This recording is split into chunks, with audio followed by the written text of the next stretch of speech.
Hello, कैसे हैं आप लोग? उम्मीद करता हूँ आप अच्छे होंगे, ठीक है? आज से हम क्या करते हैं ना, इकोनॉमिक्स इकोनॉमिक्स का चैप्टर फर्स्ट में जितने पॉसिबल ऑब्जेक्टिव्स क्वेश्चंस बन सकते हैं, जो हमने कहीं-कहीं से कंपाइल करे हैं, उसे हम देखने की कोशिश करते हैं। ये बहुत ही इम्पोर्टेंट क्वेश्चंस हैं। इतने ऑब्जेक्टिव्स आप करके जाओगे एग्ज़ाम में, आप बहुत ईज़िली सब कुछ कर लोगे। आपको ऑब्जेक्टिव में प्रॉब्लम्स नहीं आएँगी। अब हम क्या करते हैं ना, हर एक टॉपिक की जितनी भी ऑब्जेक्टिव क्वेश्चंस हैं, फिजिक्स है, केमिस्ट्री है, मैथ्स है, जिसमें भी है, जैसे भी है, हम आर्ट्स पेपर में जितने भी सब्जेक्ट हैं, उनके चैप्टर बाय चैप्टर हम क्या करेंगे, ऐसे ही ऑब्जेक्टिव क्वेश्चंस लगाएंगे, ठीक है? पहले आप खुद पढ़ना, खुद सॉल्व करने की कोशिश करना, फिर क्या करना ना, आप ये जो है मेरा सॉल्यूशन देखना, ठीक है? अगर किसी भी स्टूडेंट को ये सीट चाहिए, तो आप हमारे व्हाट्सएप नंबर पे मैसेज करके आप ये जो सीट्स हैं ऑब्जेक्टिव्स वाली, आप वो ले सकते हैं, फ्री ऑफ कॉस्ट आप ले सकते हैं, ठीक है? लास्ट में मैं आपको नंबर दे दूँगा, आप उस नंबर पे व्हाट्सएप करके ले लेना, या हम डिस्क्रिप्शन में नंबर डाल देंगे, वहाँ से आप मैसेज करके ये माँग लेना, ठीक है? अब हम आगे स्टार्ट करते हैं चैप्टर को, ठीक है? ठीक है। जैसे फर्स्ट क्वेश्चन है, मानव विकास की दृष्टि से भारत के पड़ोसी देशों में किस देश की आर्थिक स्थिति सबसे बेहतर है? बांग्लादेश, नेपाल, म्यांमार और श्रीलंका। तो आप याद रखेंगे, इसमें श्रीलंका की आर्थिक स्थिति सबसे अच्छी है। किसकी आर्थिक स्थिति सबसे अच्छी है? श्रीलंका की आर्थिक स्थिति सबसे अच्छी है। 2 नंबर अगले क्वेश्चन से, निम्नांकित में किस राज्य को एक पिछड़ा राज्य कहा गया है? आप ध्यान देंगे, पंजाब, हरियाणा, गुजरात और बिहार। बिहार को पिछड़ा राज्य का दर्जा मिला। बिहार आर्थिक रूप से बहुत पिछड़ा है, ठीक है? अब हम अगले क्वेश्चन पे चलते हैं, ठीक? अब हम क्या करते हैं, अगले क्वेश्चन पे चलते हैं आगे। अगले क्वेश्चन 3 नंबर क्वेश्चन में क्या लिखा है देखो। 3 नंबर क्वेश्चन में लिख रखा है, अर्थव्यवस्था के मुख्य प्रकार हैं। अर्थव्यवस्था के मुख्य प्रकार हैं। अर्थव्यवस्था के मुख्य कितने प्रकार हैं? अर्थव्यवस्था के मुख्य 3 प्रकार हैं। कितने प्रकार हैं अर्थव्यवस्था के? अर्थव्यवस्था के मुख्य 3 प्रकार हैं। आप याद रखें कितने प्रकार हैं? 3 प्रकार हैं, ठीक है? अगले क्वेश्चन चौथे लिखा है, इनमें से कौन से देश में समाजवादी अर्थव्यवस्था है? जापान, रूस, भारत, अमेरिका। रूस में समाजवादी अर्थव्यवस्था है। रूस में क्या है? समाजवादी अर्थव्यवस्था है, ठीक है? अगले क्वेश्चन देखते हैं। 5 नंबर क्वेश्चन जो है, लिखा है, सम्यक विकास की प्रक्रिया संबंधित है उच्च वर्ग से, निम्न वर्ग से, सभी वर्ग से। आप याद रखेंगे, ये सम्यक विकास जो है, ये प्रक्रिया जो है सभी वर्ग से संबंधित है। क्या है ये? सभी वर्ग से संबंधित है। अगले क्वेश्चन पे चलते हैं। 6 नंबर क्वेश्चन से हम चलते हैं, ठीक है? अब देखो, अगले क्वेश्चन है, भारत में नीति आयोग की स्थापना हुई। भारत में नीति आयोग की स्थापना कब हुई? भारत में नीति आयोग की स्थापना 2015 में हुई। आप डेट याद कर सकते हैं, करना चाहे तो 1 जनवरी 2015। 1 जनवरी 2015 को नीति आयोग को क्या हुई? स्थापना हुई, ठीक है? आगे देखते हैं। अगले 7 में, इनमें से कौन आर्थिक क्रिया नहीं है? आर्थिक क्रिया नहीं है, कृषि, बेरोजगारी, बीमा, परिवहन। तो इसमें से जो है ना, बीमा जो है ना, वो क्या है? आर्थिक क्रिया नहीं है। बीमा जो है वो क्या है? वो आर्थिक क्रिया नहीं है। बीमा क्या है? आर्थिक क्रिया नहीं है, ठीक है? अगले देखेंगे, किस क्षेत्र को तृतीयक क्षेत्र कहा जाता है? किस क्षेत्र को तृतीयक क्षेत्र कहा जाता है? आप ध्यान देंगे, ए में क्या है? सेवा क्षेत्र। अगले क्या है? बी में है कृषि क्षेत्र। तीसरे क्या है? औद्योगिक क्षेत्र। और चौथे क्या है? इनमें से कोई नहीं। तो इसमें क्या होगा? सेवा क्षेत्र को जो है हम तृतीयक क्षेत्र बोलते हैं। किसको? सेवा क्षेत्र को हम क्या बोलते हैं? तृतीयक क्षेत्र बोलते हैं। अब हम आगे चलते हैं, आगे आगे बढ़ते हैं, ठीक है? आगे 9 नंबर क्वेश्चन यहाँ है, लिखा है, भारत की अर्थव्यवस्था है। भारत की अर्थव्यवस्था कैसी है? भारत की अर्थव्यवस्था, भारत में जो अर्थव्यवस्था है वो मिश्रित अर्थव्यवस्था है। जैसे जैसे रूस में क्या था? समाजवाद अर्थव्यवस्था था, राज्य अर्थव्यवस्था था। ऐसे ही यहाँ पे क्या है? भारत में क्या है? मिश्रित अर्थव्यवस्था, ठीक है? अगले क्वेश्चन पे चलते हैं। अगले क्वेश्चन है 10 नंबर। 10 नंबर क्वेश्चन में क्या बोल रखा है? ध्यान देंगे, इनमें कौन से देश में मिश्रित अर्थव्यवस्था है? अभी हमने बताया आपको, भारत में क्या है? मिश्रित अर्थव्यवस्था है। भारत में कौन सी अर्थव्यवस्था है? मिश्रित अर्थव्यवस्था है। आप याद कर लेंगे, ठीक है? बहुत अच्छे से याद करेंगे आप, ठीक है? उम्मीद करता हूँ आपको समझ में आ रहे होंगे। ठीक है, आगे बढ़ते हैं। 11 नंबर क्वेश्चन है, इनमें से कौन योजना आयोग के पदीन अध्यक्ष होते हैं? ध्यान देंगे, योजना आयोग के मतलब अध्यक्ष जो होते हैं वो कौन होते हैं? प्रधानमंत्री होते हैं, पीएम होते हैं। अगर आपसे 2024 बोर्ड में पूछ लिया जाए योजना आयोग के अध्यक्ष कौन है, योजना आयोग के अध्यक्ष कौन है, तो आपको पता करना पड़ेगा अभी हमारे प्रधानमंत्री कौन है। प्रधानमंत्री कौन है? पीएम कौन है हमारे? कौन है हमारे? मोदी जी। कौन है? मोदी जी है कि नहीं? हमारे पीएम कौन है अभी? मोदी जी है ना। तो हमें बोलना पड़ेगा क्या? मोदी जी, नरेंद्र दामोदर दास मोदी। ठीक है, आगे बढ़ते हैं।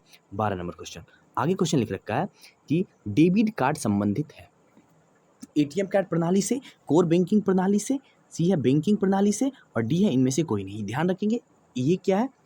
एटीएम प्रणाली से संबंधित है। ठीक है। 13 नंबर क्वेश्चन, निम्नांकित में कौन नवीकरणीय प्राकृतिक संसाधन है? नवीकरणीय और अनवीकरणीय। नवीकरणीय क्या होता है? आप जिनका यूज कर सकते, आपने जिसका यूज कर लिया और फिर वो दोबारा आप उनका यूज कर पाएंगे, उसे क्या बोलते हैं? नवीकरणीय संसाधन बोलते हैं। ठीक है, जिसका यूज आपने कर लिया उसे फिर दोबारा यूज आप नहीं कर सकते, उसे क्या बोलते हैं? अनवीकरणीय संसाधन बोलते हैं। आपको बोल रहा है नवीकरणीय प्राकृतिक संसाधन। ठीक है, अब मान लिया जाए इस जितने भी ऑप्शन दे रखे उन ऑप्शन के बेसिस पे हम बात करते हैं। ठीक है, सुनो, ये कोयला क्या है? कोयला तो खत्म हो जाएंगे, आपने कोयला निकाला थोड़ी ना फिर से कोयले आ जाएंगे, वो खत्म हो जाएंगे। ठीक है, पेट्रोलियम जो है, पेट्रोलियम भी क्या हो जाएंगे इसमें? पेट्रोलियम में पेट्रोल डीजल ये सब आते हैं। ठीक है, वो भी खत्म हो जाएंगे। गैस जो भी है वो भी खत्म होंगे। ये जो भूमिगत जल है ना, ये जो है भूमिगत जल, एक मिनट, ये जो भूमिगत जल है ये रहेंगे। बोलेंगे फिर क्यों रहेंगे? अगर मान लिया जाए अगर जल की लेवल नीचे हो जाती है, जल की लेवल अगर मान लिया यहाँ से आपने कल पहले 50 फीट 60 फीट पे कल से पानी आने लगते थे, चापाकल जो होते हैं उससे 40 फीट 50 फीट 100 फीट पे पानी आने लगते हैं। ठीक है, धीरे धीरे इनकी लेयर जो है ना, पानी का लेयर यहाँ था, अब धीरे धीरे लेयर नीचे गिरने लगा, धीरे धीरे पानी का लेयर नीचे गिरने लगा, लेयर यहाँ आ गया। ऐसा थोड़ी ना कि पानी नहीं मिल पाएगा, पानी तो मिल सकता है ना, इसकी पॉसिबिलिटी है, पानी मिल सकती है, लेकिन थोड़ी और मेहनत करनी पड़ेगी, हमें थोड़ी और अंदर जानी पड़ेगी, उसके बाद हम यहाँ से पानी हम ले सकते हैं। इसीलिए जितने भी ऑप्शन है इस बेसिस पे आप क्या मारोगे? भूमिगत जल। ठीक है, वैसे जल भी क्या है? और नवीकरणीय संसाधन है। ठीक है, संसाधन वाले हमने चैप्टर जो है ना संसाधन में हमने ऑफलाइन पे बहुत अच्छे से पढ़ा रखा है। ठीक है, उस टाइम हमने अच्छे से बताया नवीकरणीय क्या होते हैं और नवीकरणीय क्या होते हैं। यहाँ पे हम ऑब्जेक्टिव्स की बात करते हैं, बस क्वेश्चंस और आंसर हम करते हैं। ठीक है, ध्यान देखिए, हम आगे बढ़ते हैं। आगे क्वेश्चन है, भारत में योजना आयोग का गठन कब हुआ? भारत में योजना आयोग का गठन कब हुआ? ध्यान देंगे, भारत में योजना आयोग का गठन कब हुआ? 15 मार्च 1950, 15 सितंबर 1950, 15 अक्टूबर 1951, इनमें से कोई नहीं। ध्यान देंगे आप, 15 मार्च 1950 योजना आयोग का गठन कब हुआ? मेरे साथ आप याद करेंगे, योजना आयोग का गठन कब हुआ? 15 मार्च 1950, 15 मार्च 1950। ठीक है, ध्यान देंगे। अगले क्वेश्चन देखते हैं, लिखा है बिहार में जीवन यापन का मुख्य साधन क्या है? बिहार में जीवन यापन का मुख्य साधन क्या है? बिहार में जीवन यापन का मुख्य साधन क्या है? कृषि, उद्योग, व्यापार, उपयुक्त सभी। कौन सा है? आप सोच के देखो, बिहार में, अपने बिहार में क्या है? कृषि पे ज़्यादातर किस पे डिपेंडेंट है हम लोग? कृषि पे, क्योंकि कोई भी यहाँ पे उद्योग है ही नहीं, है ना तो स्टील है ना तो लोहे की है यहाँ पे और भी काम हो पाए। ठीक है, तो मेनली यहाँ के जो नागरिक हैं वो किस पे डिपेंडेंट है? कृषि के ऊपर है। ठीक है, अगले सवाल देखते हैं। अगले क्वेश्चन है, देश में सब्जी के उत्पादन में बिहार का स्थान है। बिहार का स्थान सब्जी उत्पादन में कौन सा है? बिहार का सब्जी उत्पादन में स्थान दूसरा। ठीक है, सब्जी उत्पादन में उसका स्थान कौन सा है? बिहार का दूसरा स्थान है। ठीक है, अगर किसी सवाल में आपको डाउट आए तो आप गूगल कर सकते हो। ठीक है, क्या कर सकते हो आप? गूगल करके देख सकते हो। अगर कहीं भी हमसे मिसप्रिंट हो जाए, मिस्टेक से कहीं कुछ और लग जाए तो प्लीज़ आप कमेंट करके हमें ज़रूर बताएं, नेक्स्ट टाइम मैं उसे ख्याल रखूँगा। ठीक है, आगे बढ़ते हैं। आगे है, भारत के पड़ोसी देश में किस देश की प्रति व्यक्ति आय सबसे अधिक है? ठीक है, प्रति व्यक्ति आय भी सबसे अधिक किसकी है? श्रीलंका की है। प्रति व्यक्ति आय भी क्या है? आर्थिक स्थिति भी इन सबों में हमने फर्स्ट या सेकंड क्वेश्चन में किया था, फर्स्ट में ही शायद किया था। पाकिस्तान, बांग्लादेश, श्रीलंका, नेपाल उस टाइम भी था। आर्थिक स्थिति के बारे में तो इसमें श्रीलंका की आर्थिक स्थिति अच्छी थी और प्रति व्यक्ति आय भी श्रीलंका का ही अच्छा है। ठीक है, आगे हम बढ़ते हैं। 18 नंबर क्वेश्चन पे चलते हैं। ये क्वेश्चन क्या कहता है, लिखा है निम्न को प्राथमिक क्षेत्र भी कहा जाता है। प्राथमिक क्षेत्र किसे कहा जाता है? क्वेश्चन पूछा है निम्न को प्राथमिक क्षेत्र भी कहा जाता है। किसे प्राथमिक क्षेत्र भी कहा जाता है? ठीक है, सेवा क्षेत्र को, कृषि क्षेत्र को, औद्योगिक क्षेत्र को, इनमें से कोई नहीं। ठीक है, आप बताओ किसे बोलते हैं? हम कृषि क्षेत्र को बोलते हैं। किसको बोलते हैं हम? कृषि क्षेत्र को हम बोलते हैं। ठीक है, 19 नंबर, जिस देश का राष्ट्रीय आय अधिक होता है वह देश कहलाता है। जिस देश का राष्ट्रीय आय अधिक होता है वह कहलाता है। वह क्या कहलाता है? और अविकसित देश, विकसित देश, अर्धविकसित देश, इनमें से कोई नहीं। वो कहलाता है विकसित। जिसकी आर्थिक राष्ट्रीय आय क्या है, ज़्यादा है, वो विकसित देश कहलाता है। जिसकी आर्थिक आय कम होगी, राष्ट्रीय आय कम होगी, वो क्या कहलाएंगे? अविकसित कहलाएंगे। ठीक है, अब हम आगे बढ़ते हैं। ठीक है, आगे अगले क्वेश्चन पे हम चलते हैं। क्वेश्चन नंबर 20 पे लिखा है गरीबी, क्या लिखा है क्वेश्चन में लिख रखा है कि गरीबी कैंसर रोग की तरह है, किसने कहा? ठीक है, ये 4 ऑप्शन आपके सामने दे रखा है। एक अर्थशास्त्री कुछ नेट के बारे में, अर्थशास्त्री मेंडिसन के बारे में, ठीक है, प्रोफेसर लेविश के बारे में, इनमें से कोई नहीं। अब ध्यान रखेंगे ए ऑप्शन। ठीक है, अर्थशास्त्री कुछ नेट ने कहा था गरीबी कैंसर रोग की तरह है। ठीक है, अगले क्वेश्चन 21 नंबर पे चलते हैं। किस क्षेत्र को द्वितीयक क्षेत्र भी कहा जाता है? किस क्षेत्र को द्वितीयक क्षेत्र भी कहा जाता है? तो उद्योग क्षेत्र को द्वितीयक क्षेत्र भी कहा जाता है। किस क्षेत्र को? उद्योग क्षेत्र को द्वितीयक क्षेत्र भी कहा जाता है। बोलेगा द्वितीयक क्षेत्र किसे कहा जाता है? उद्योग क्षेत्र को द्वितीयक क्षेत्र भी कहा जाता है। ठीक है, आगे बढ़ते हैं। ठीक है, आगे क्वेश्चन चलते हैं। अगले क्वेश्चन है 11वीं पंचवर्षीय योजना की अवधि क्या है? 11वीं पंचवर्षीय योजना की अवधि क्या है? ठीक है, 18 से पंचवर्षीय मतलब 5 साल की योजना होती है, इसे पंचवर्षीय योजना कहते हैं। ठीक है, इसे हम डिटेल में बात किए इस चैप्टर के अंदर, जो हमने ऑफलाइन में पढ़ रखा है। ठीक है, यहाँ पे हम सारा डिस्कस नहीं कर पाएंगे। ठीक है, हम आगे बढ़ते क्वेश्चन आंसर पे चलते हैं।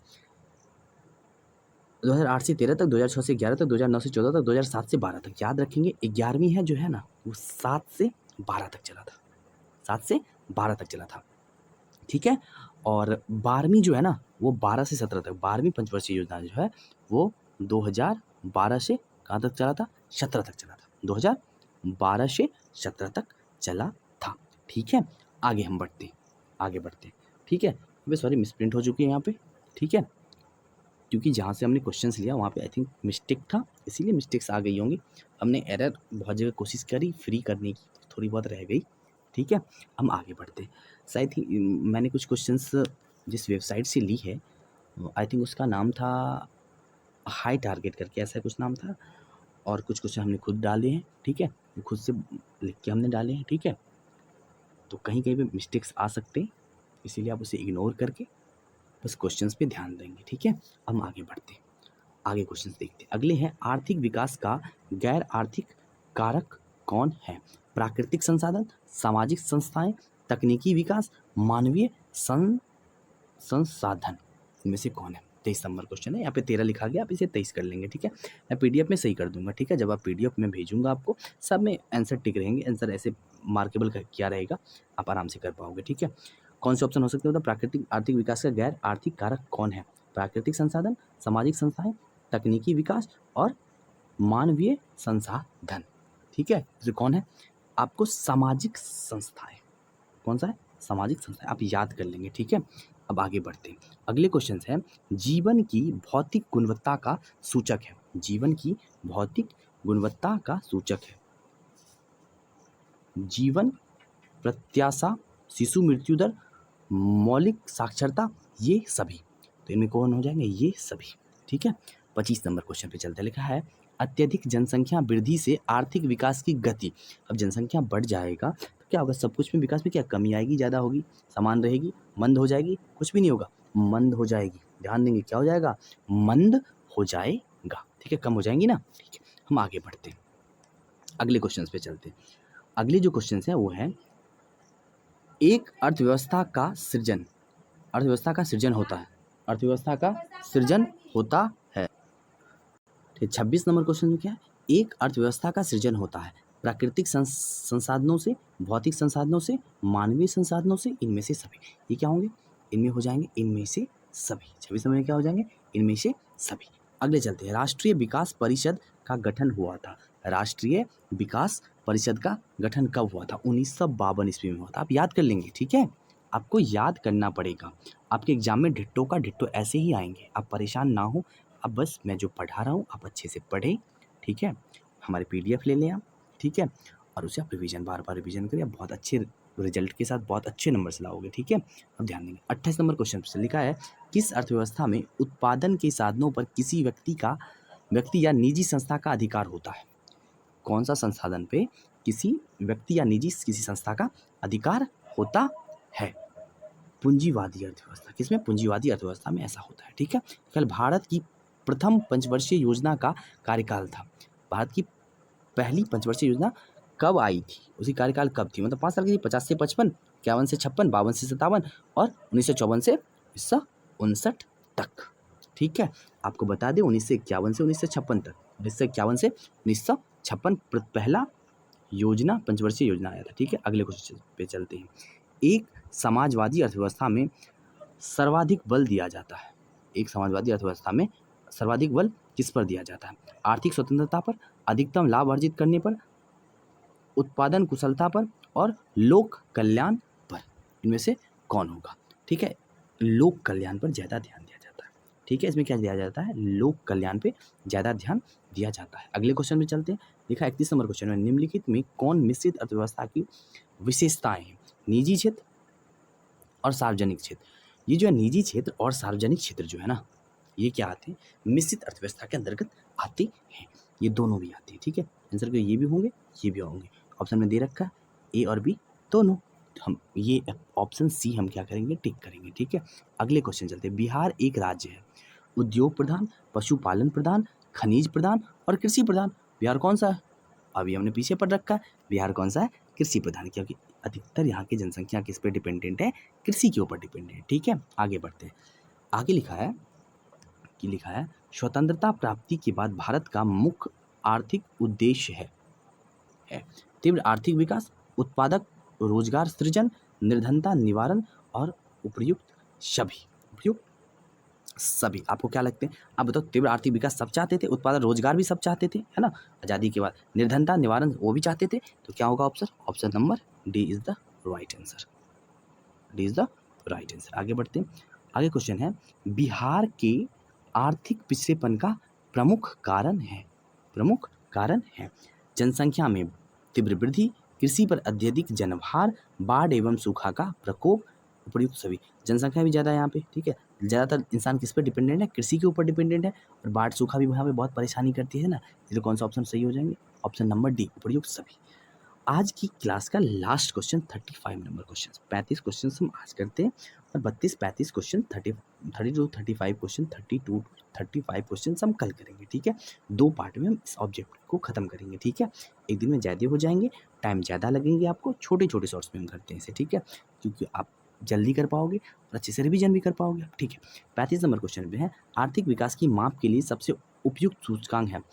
राजकीय आय, प्रति व्यक्ति आय, राजनैतिक अस्थायित्व, इनमें से सभी। तो आप बताओ, सोच के बताओ क्या हो सकते हैं, ठीक है। तो मैं बता दूं आपको, इसमें होंगे क्या? प्रति व्यक्ति आय। प्रति व्यक्ति आय से क्या होता है? आर्थिक विकास की गणना बहुत अच्छे से हो पाती है, ठीक है। बहुत सारे क्वेश्चन हैं, ठीक है। कल हम जितने आज हमने किया है उससे आगे हम कल करेंगे, ठीक है। जिन भी स्टूडेंट को ये नोट्स चाहिए, जिन्हें भी ये हमारे क्या चाहिए?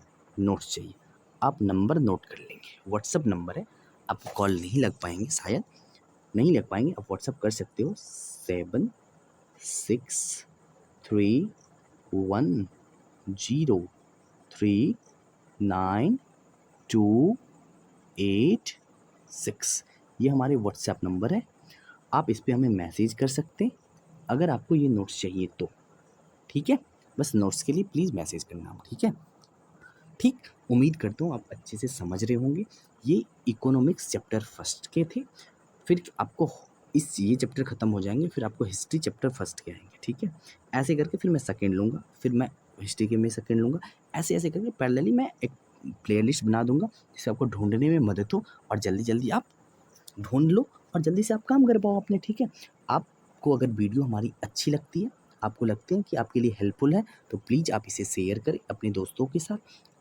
आप भी पढ़ें और अपने दोस्त को भी शेयर करें, उन्हें भी बोलें कि पढ़ो यहाँ से, ठीक है? उम्मीद करता हूँ आपको वीडियो अच्छी लगी होगी, ठीक है? Thank you for watching.